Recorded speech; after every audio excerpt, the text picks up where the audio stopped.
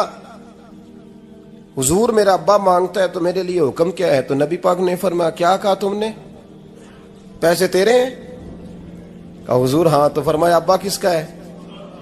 کہا یا رسول اللہ میرا۔ تو فرمایا اگر تو اپنے والد کا ہے تو تیری ہر شے تیرے والد کی ہے،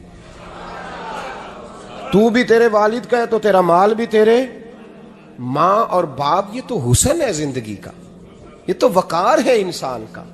جب تک ماں باپ کا ہاتھ پکڑ کے چلو گے نا رستے سیدھے رہیں گے، اور جس دن انگلی چھوڑ کے سڑک پہ نکلنا پڑا نا سر چکرانے لگے گا۔ یاد رکھنا یہ بڑا مشکل کام ہوتا ہے۔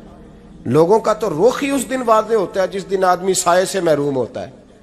اماں تو کمرے میں پڑی ہو نا، اورنگزیب عالمگیر کی ماں فوت ہو گئی، 350 کمرہ تھا محل کا، اور اماں 12 سال ٹانگوں سے معذور رہی اورنگزیب عالمگیر کی۔ اماں 12 سال کمرے سے نکل نہیں سکی، ساتھ ہی واش روم تھا یا جو بھی اس دور میں طریقہ تھا۔ اورنگزیب جب محل میں آتے تھے تو پھر بھی سیدھے اماں کے پاس جاتے تھے، اور جب واپس نکلتے تھے پھر بھی اماں کے ساتھ۔ اورنگزیب کی ماں کا جنازہ اٹھا تو اورنگزیب نے رونا شروع کیا، پھر سالوں بیت گئے پر اس کے آنسو خشک نہیں ہوتے تھے۔ ایک شخص نے کہا تیری کوئی انوکھی مر گئی ہے، ساری دنیا کی مرتی ہیں؟ اس نے کہا میں بادشاہ ہوں، 24 گھنٹے لوگوں کا آنا جانا ہے، بڑے دبدبے ہیں، بڑے ڈیرے داریاں ہیں، بڑی بھینسیں، بڑی گائیں، بڑے کھانے والے، بڑے لانگری۔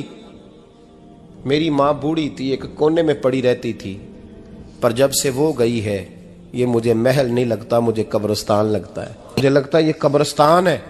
ماں اور باپ تو تیری نعمت ہے بھائی۔ ہم بچے، ہمارے آج کل کے بچوں نے ایک مسئلہ بڑا پکا یاد کر لیا، کہتے مولانا پیر صاحب پسند کی شادی کرنا جائز نہیں؟ میں کہتا ہوں صاحب اور بھی بڑی چیزیں جائز ہیں، صرف ایک ہی شے جائز رہ گئی ہے۔ رسول پاک صلی اللہ علیہ وسلم سوائے اللہ کے کسی کے پابند نہیں، کسی کے پابند نہیں۔ پر جناب سیدہ خدیجہ الکبریٰ رضی اللہ تعالیٰ عنہ نے پیغام نکاح دیا، یا رسول اللہ میں شادی کرنا چاہتی ہوں، حضور کسی کے پابند نہیں۔ پر میرے محبوب نے فرمایا میرا چچا میرے والد کی جگہ ہے، میں اپنے چاچا سے پوچھ کے تمہیں جواب دوں گا۔ یہ ہے پسند کی شادی جو میرے نبی نے بیان فرمائی ہے۔ تو سارا کچھ کراس کر کر کے گزر جاتا ہے، یہاں تو حال یہ ہے کہ پالنے والا کوئی اور سائے میں بیٹھنے والا۔ باغ تیرے دی کر کر راکھی میں ساری عمر گزاری، تو جدوں اے پھل پکن تے آیا تے لے گئے ہور بپاری۔ اور بیٹا گزرتا ہے اماں کے دروازے کے آگے سے، اماں کے دروازے کے آگے بیٹا امرود لے کے آیا ہے 6 کلو۔ توجہ ہے میری بات پر؟ ادھر دیکھیں جی، چھوڑیں تھوڑی دیر ہماری سنیں۔ وہ امرود لے کے آیا 5-6 کلو، تو اماں کے دروازے کے قریب سے گزر گیا رات کو، تو کمائی کھانے کا ٹائم آیا نا تو گزر گیا۔ تو وہ وزیر اعظم سے ڈرتا ہے نا، تو جا کے بی بی سے کہتا ہے بی بی کے حقوق دینا بھی رسول اللہ کی سنت ہے، لیکن یہ کیا بات ہوئی، تو نے بیوی اور ماں کا مقابلہ شروع کرا دیا؟ سمجھ تو صحیح، یہ تیرے لیے کعبے کی جگہ ہے اور تو بیوی کے لیے کعبے کی جگہ ہے، اسے بھی سمجھنا چاہیے، غور کرنا چاہیے۔ 5 کلو امرود لے کے تو ماں کے کمرے کے قریب سے گزر گیا ہے، بی بی کو جا کے کہتا ہے چل آدھا کلو اماں کو بھی دے آ، اس کے کون سے دانت ہیں، تو پلیٹ میں ڈال کے وہ لائی ہے۔ تو سمجھا ہی نہیں، تو نے غور ہی نہیں کیا۔ بندہ تو وہ ٹھیک نہیں تھا، نپولین، پر کسی نے اس سے پوچھا تھا بتا زندگی میں پیسے لینے کا مزہ کب آیا؟ اس نے کہا کہ مجھے مزہ تب آتا تھا کہ میں اپنی ساری کمائی لا کے اپنی اماں کے ہاتھ پہ رکھتا تھا، اور پھر جب میں اپنی ماں سے تھوڑا تھوڑا خرچہ لیتا تھا نا، تھوڑا تھوڑا، توجہ ہے میری بات پہ؟ اماں جی 10 روپے دے آجے، کہتا جب میں تھوڑا تھوڑا خرچہ لیتا تھا نا تو مجھے یوں لگتا تھا جیسے میں بادشاہ وقت کے سامنے کھڑا ہوں اور وہ خزانے کا منہ کھول کھول کے مجھے دیتا جا رہا ہے۔ تو اس ذائقے کو سمجھ تو صحیح بھائی، تو اس کو سمجھ تو صحیح بھائی۔ یاد رکھیں اور غور کریں، ماں اور باپ۔ اور پھر یہ بھی سن لیں، نبی پاک صلی اللہ تعالی علیہ وآلہ وسلم نے ماں باپ کے لیے فرمایا ہما جنتک و نارک، یہی تیری جنت ہے اور یہی تیرے لیے جہنم ہے۔ اگر یہ راضی ہو گئے تو تیرے لیے جنت ہے، ناراض ہو گئے تو چاہے تو 100 پیر کے مزار پہ حاضری دے آ، لیکن جب تک ابا راضی نہیں اتنی دیر تک اللہ راضی۔ یہ حدیث پاک ہے، حضور نے فرمایا جس کے والد راضی اس کا اللہ راضی، اور جس کا باپ ناراض اس کا اللہ۔ ہاں بے شک، اب یہ حدیث ہے نا، تو سارے ولی ایک طرف بیٹھ جائیں کہیں یا اللہ بخش دے مرید کو، لیکن اگر ابا کہے یا اللہ نہ معاف کرنا تو اللہ ان اولیاء کی نہیں مانتا، والد کی مانتا ہے۔ اس لیے بلے شاہ آسمانی اڈدیاں پڑھنا ہے، جیڑا گھر بیٹھا انہوں پڑھیا ہی نہیں۔ بھائی یاد رکھو، ماں باپ سے پیار کرو، ان کی خدمت کرو، ان کے پاس بیٹھا کرو، اور ماں باپ کو ٹائم دیں، وقت دیں، چند گھڑیاں ان کے پاس بیٹھیں۔ آپ یقین کریں ابا جی سے آپ مشورہ کر لیں، صرف مشورہ، مرضی بے شک اپنی کریں، لیکن اس مشورے میں آپ کو اتنا سایہ ملے گا کہ زندگی میں کبھی ناکامی نہیں ہوگی۔ پر اسی سجن دی مننی ابے دی نہیں مننی، وہ پھٹے پہ جو نلائق ہماری طرح کا بیٹھا ہے اس سے مشورہ لینا ہے، والد سے نہیں لینا۔ باپ کے پاس بیٹھیں، اس سے مشورہ لیں۔ میرے ابا جی کسان تھے، میں نے اپنی زندگی میں ڈھیروں چیزیں اپنے باپ سے سیکھی ہیں، درجنوں چیزیں سیکھی ہیں۔ میرے والد بڑے خوددار تھے، مزاج میں عجیب سی خودداری تھی۔ کوئی بندہ کبھی حال پوچھ لیتا تھا نا کہ حالات کس طرح کے ہیں، تو فرماتے تھے بھائی اگر بتانا ہوا تو اپنے اللہ کو بتاؤں گا۔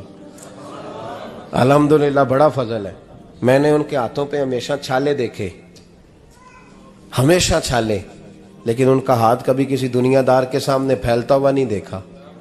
لوگ مجھے کہتے ہیں آپ کس پیر صاحب کے صاحبزادے ہیں، تو میں کہتا ہوں میں اس پیر کا صاحبزادہ ہوں جس نے محنت کر کے حلال کی کمائی کھائی ساری زندگی۔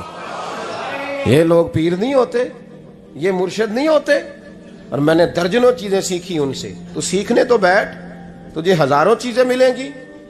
بھائی اپنی زندگی میں ماں باپ کی طرف دیکھو، سب سے ضروری کام ہے انہیں وقت دو۔ اماں کے او بھائی بڑا مشکل ہے دنیا داروں سے تعریف کرانا، تے اماں دے کول تے ایویں 2 منٹ راتی بھئی یہ نہ آکھی اماں پیر کٹے نہ رضائی جو تیرے گھٹ چھڑا، تے اماں کہندی جا میرا پتر تھکیا آیا ہے تو سو جا کے، میں کدو کام لگی سا، میں کدو حال وان ڈئی سا، جا سو جا کے۔ بس یہ کاروائی ہے، تو نے 2 منٹ کے لیے کہہ دیا، سویرے پورے محلے میں تیری اماں کہے گی اللہ میرے پتر ورگا پتر سارے نو دے، راتی آندا ہے تے مینوں گھٹ کے سوندا ہے، اللہ گھٹیا کوئی نہیں سویا بھی کاروائی پائی سو، لیکن وہ سب کو بتاتی ہے۔ تو بھائی اتنی قیمتی چیز اور تو چھوڑ کے میں کبھی جلسے سے دیر سے آتا تھا نا، اب تو جاتا نہیں زیادہ جگہوں پہ، کوشش کرتا ہوں کہ چلو ماحول کے مطابق، تھوڑا خشک آدمی ہوں تو ہر جگہ سیٹ نہیں ہو پاتا، اس لیے کم جاتا ہوں۔ تو کبھی رات کو آتے تھے نا دیر سے، میری اماں جی شوگر کی مریض تھیں، تو میں چھوٹے بھائی کو فون کرتا تھا کہ اماں جی سو گئے، کہنے سو گئے۔ میں کہتا تھا کہ تو نہ اس طرح کر، نیچے آ جا، 2 بج گئے ہیں، وہ شوگر کی مریض ہیں، آنکھ کھل جائے نا تو دوبارہ لگتی نہیں بزرگوں کی، تو دروازہ کھول دے، اندر دستک دی تو دقت ہوگی۔ تو میں جوتے اتار کے اندر داخل ہوتا تھا، تو پہلا قدم رکھتا تھا تو میری اماں بول پڑتی تھی پتر آ گئے آ گئے ہیں۔ او بھائی تو اس درد کو سمجھنا، کوئی تجھے ملے گا، کوئی ملے گا تجھے ایسا۔ اب میں دور دراز بھی چلا جاتا ہوں، ان کی زندگی میں نہیں جا پایا، کہتے ہیں ہم نے نہیں جانا، گھر میں رہنا ہے۔ اس کیف کو سمجھ لے، اس دولت کے قریب ہو جا۔